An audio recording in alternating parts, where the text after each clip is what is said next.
শীত মানে পিঠা আর পিঠা পিঠা যেখানে যাবেন পিঠা।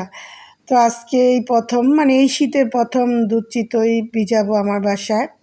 আর যে মানুষটা এই পিঠা পছন্দ করে সে দেশে নেই, এর জন্য আমাদের কম বানানো হচ্ছে।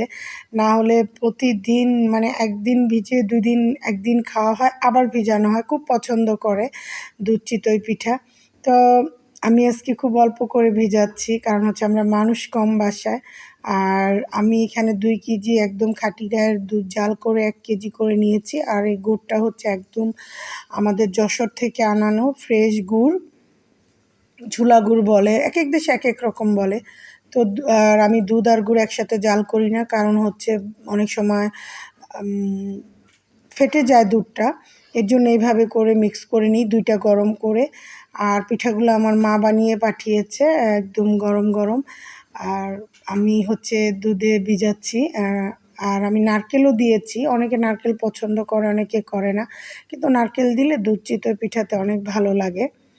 তো আমার পিঠাগুলো ভিজানো শেষ, সুন্দর করে ভিজিয়ে নিয়েছি। আর হচ্ছে এই পিঠা তো সাথে সাথে খাওয়া যায় না, সকালে খেতে হবে। তো আমি বাহিরেই রেখে দিব, ফ্রিজে না। তো এই তো সকালবেলা হচ্ছে এটার লুকটা দেখেন, এত সুন্দর হয়েছে মাশাআল্লাহ। তো সব কয়টা পিঠা এত সুন্দর ফুলেছে, আর একেবারে ঝোল ঝোলও ছিল না, আর একেবারে মানে গা মাখাও ছিল না, এরকম টাইপ ছিল।